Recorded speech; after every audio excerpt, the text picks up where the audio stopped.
If there's something you'd like to do, especially if few people have done it before you probably don't have step-by-step instructions on how to do it. It's probably more like standing in a dense fog where, to get to where you want to be, you not only have to put in the effort of getting there, but you also have to figure out how to get there as you're going along. Or, to be more direct, there are things you'll need to learn to achieve your goals. That's basically the definition of something you don't know how to do. But you'll need to juggle learning and learning what to learn at the same time. Learning things takes time and effort. We don't want to waste time learning things we'll never use, so it would be great if we had some way of figuring out what's important to learn and what isn't. If we could figure out the most efficient path to our goal, even when we're walking blind through the fog. It would be great if we had a clearer answer to the question, how do you do things you don't know how to do? Because those who have the answer to this question can do the things that no one knows how to do. Well, for the 41% of you who are still watching, we first have to answer a different question. Why do we learn things? Well, here's one school of thought. The goal in life should not be to know as much as possible. The goal should be to do as much as possible. Your knowledge will only last as long as you do. It's not the having that's great about knowledge. It's the invention, discovery, and creation that results from it that's impactful. If you'll let me get philosophical for a moment, the point of this short window of opportunity that we call life is doing fulfilling things, having fun, and leaving the world a better place than you found it. Learning supports those things, but it isn't those things, and that's an important distinction to make. It's like how just having money is worthless. It's only valuable if you spend it. The goal with money isn't to have the most, it's really to spend the most. Learning things is necessary, but it takes away from time you could spend doing things. Your immediate goal should not be to know the most, but actually to know the minimum required to do whatever you want to do with your life. Okay, that's interesting, I guess.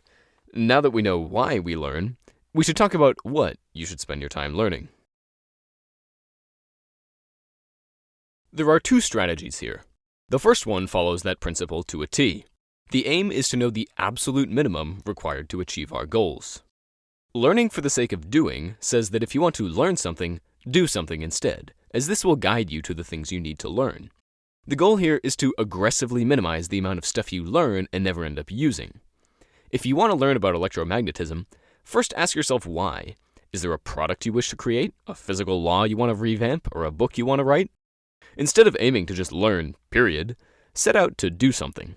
Constantly ask yourself, is what I'm doing right now the best thing I could be doing to achieve my mission? That way, you'll always be learning just enough, but not more, than you need to reach your goals. If you don't occasionally come across gaps in your knowledge that you have to go back and fill in, you're probably biasing towards learning too much up front. This also helps stuff stick in your mind better since you're actually using the knowledge, and it helps you spend less time learning and more time actually doing. But we immediately run into two problems here. One, how do you judge if something's important to learn for the task you're trying to do right now? And two, even more importantly, what if you don't have a specific goal? Or if you do, how can you be sure there isn't something you'd rather do more?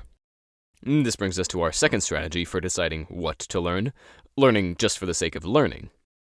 It's impossible to know ahead of time all the knowledge you'll need for your goals. And it's impossible to predict what your goals will even be. Who knows, if you never ran into that person, never watched that documentary, or never learned that fact, you might never have become interested in something, and you might never have found what you truly wanted to do in your life. There's this quote from J.R.R. Tolkien, "Not all those who wander are lost." Inspiration can come from anywhere. If you're pursuing some goal, there's likely at least some chance you chose the wrong path to get there, or even chose the wrong goal. Occasionally give yourself time to just learn things, even if you don't know how they'll be useful. Someday, it may just turn out to be the most valuable turning point in your life, but you have no way of knowing beforehand. So, as a reminder, we always want to learn the minimum needed to reach our goals.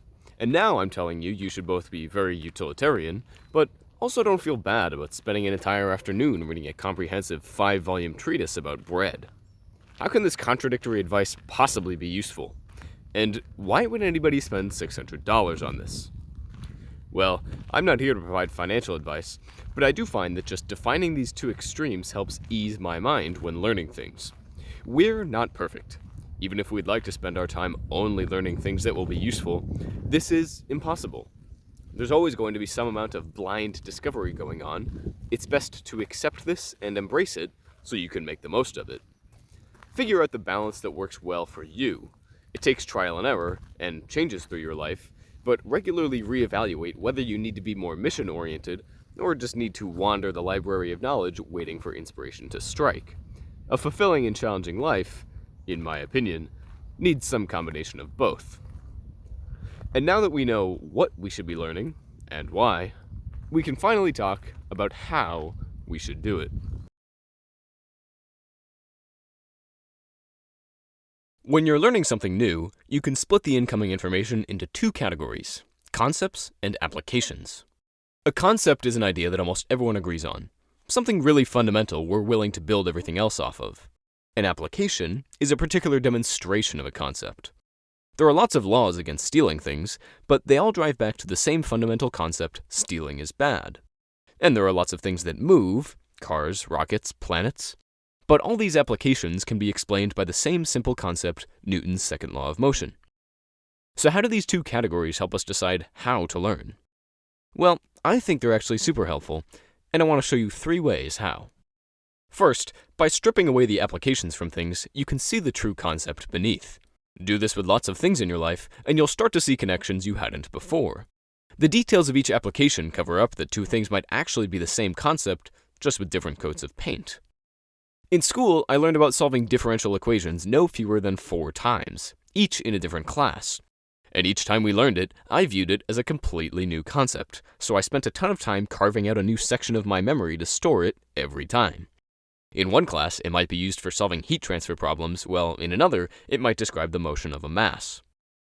And then around the 4th time learning this, I stripped away the applications and realized that I had already learned this 3 times before. There was practically no new work to be done. I already did it years ago. This is the power of not just taking things in for what they are, but looking deeper at the concepts beneath them.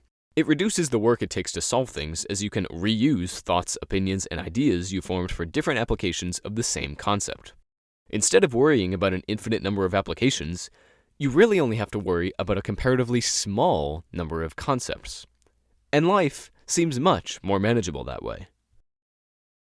The second reason why this whole concepts versus applications thing is great is it allows you to come up with better and more original solutions to things.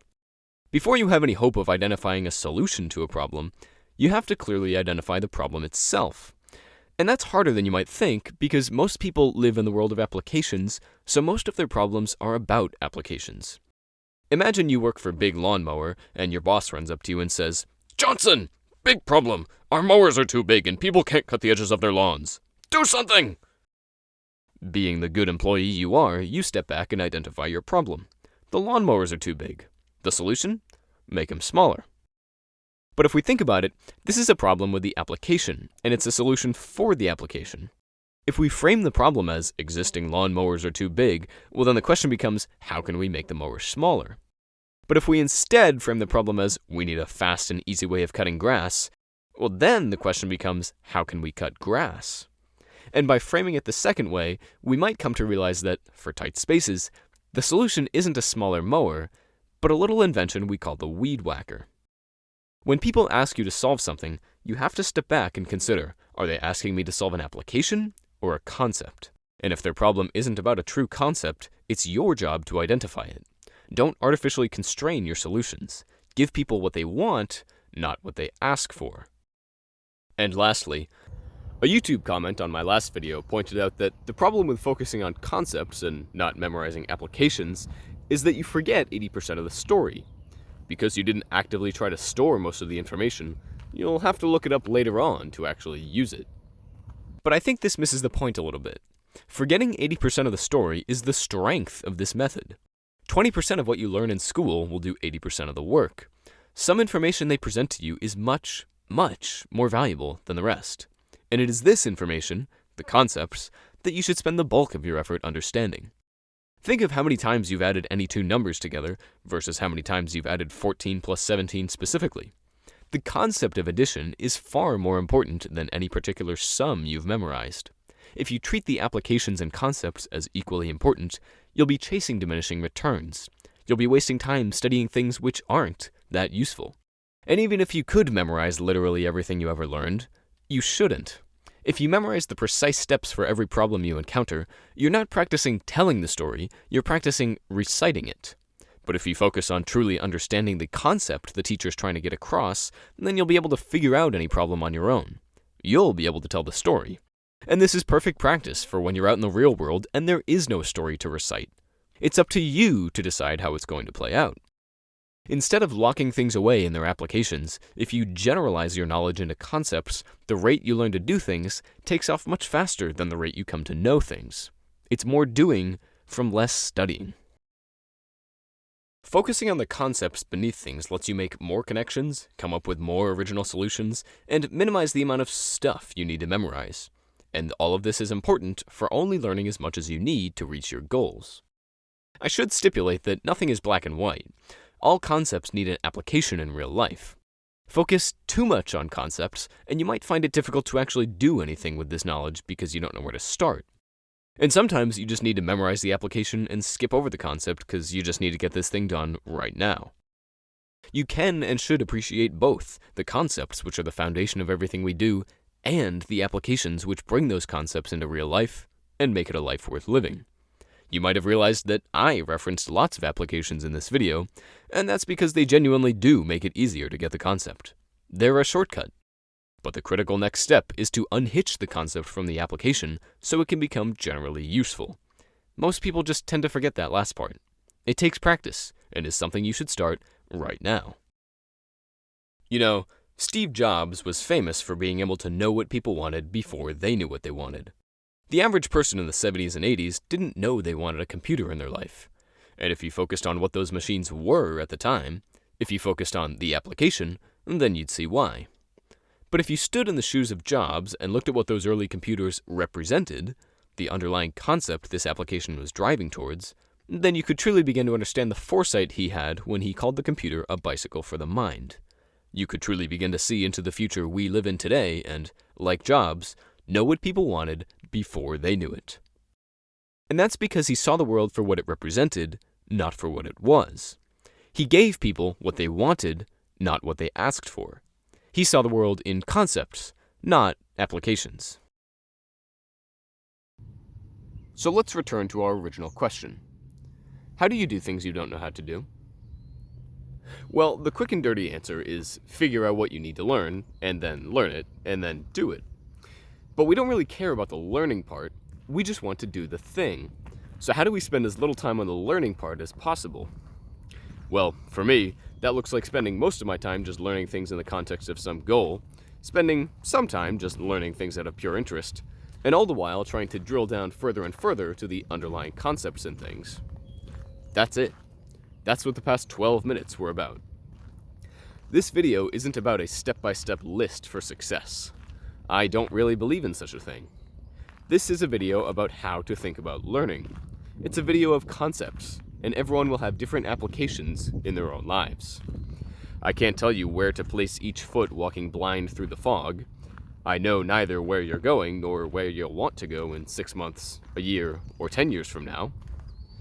But I can give advice on how to decide where to walk, how to learn less and do more. Life is too short to do otherwise.